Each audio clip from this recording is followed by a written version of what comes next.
Now, in his discussion of reason and revelation, you can see fairly quickly what he's trying to do. So let me stick it on this overhead, and we can quickly get his point.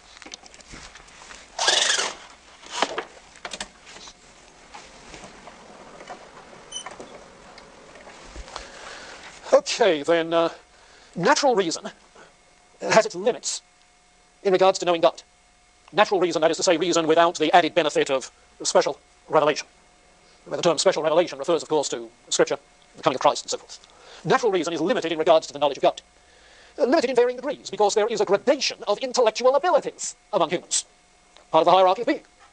Hierarchy by degrees. We're rational beings, but some people more than others. And so a gradation of intellects, which bespeaks our finiteness, our limitations. So there is a potential for knowing about God by natural means. A potential, but with limitations. And one of the limitations is that much of our knowledge of God is by way of analogy. And you remember how Aristotle distinguished between univocal and analogical predication, speaking by way of analogy.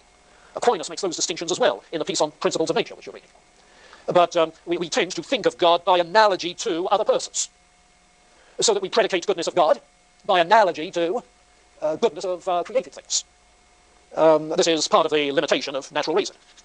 He recognizes that the limitations of human reason are intensified because of our sinfulness, but he does make a distinction between the image of God and the likeness to God in which Adam was created. The image of God is seen in human reason, in that we are rational beings. A lesser degree of rationality than God's, markedly so. But it's in that we image God. The likeness to God is a moral likeness which was lost when Adam fell. Okay, a moral likeness. And while, therefore, the fall, the loss of that moral likeness, leaves our rationality operative, and the fall does not directly damage human rationality, yet it does affect it indirectly.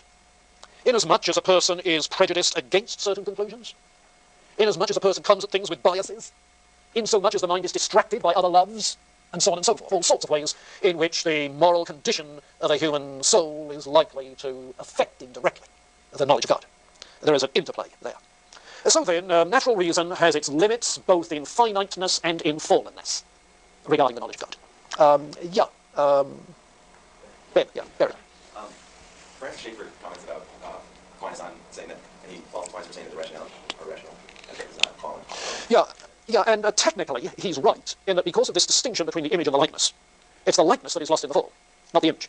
But that doesn't mean that the image, take it back to the operation of the image and the acceptance of conclusions and your involvement in the rational activities, not to say that those things are unaffected. They are affected.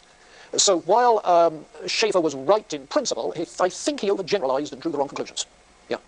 The underlying question, what is the image of God in us, is the crucial question. You see, that's where it rests. Schaeffer did not maintain that rationality is destroyed.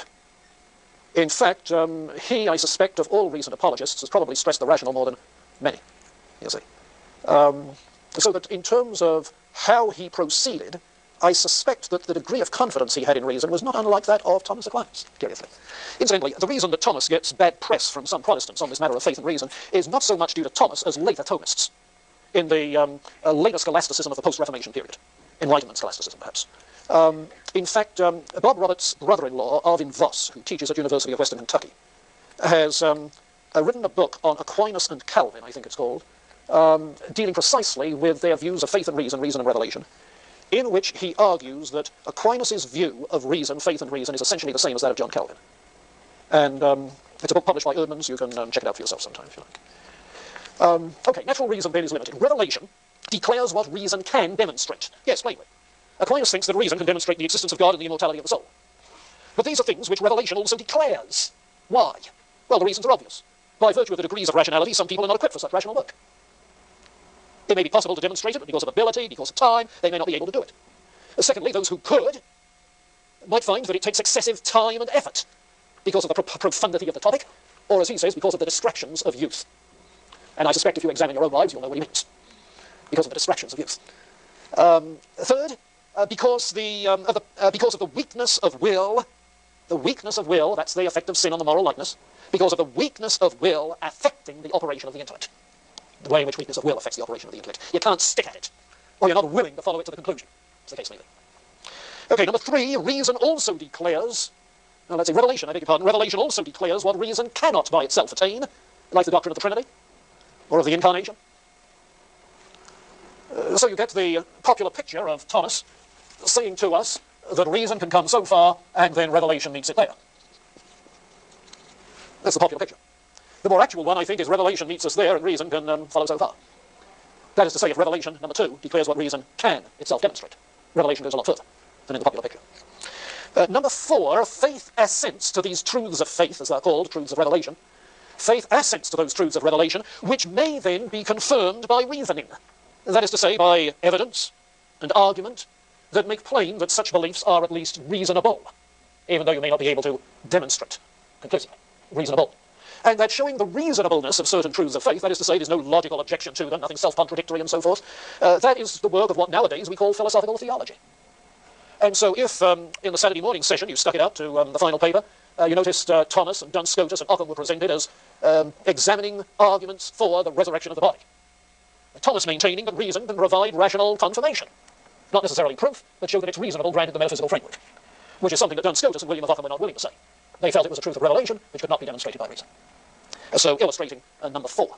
Number 5, reason gains an imperfect understanding of those truths of faith. Yes, after all, people do theology, imperfect understanding. And then number 6, faith and reason are not mutually opposed because truth is ultimately one. Okay.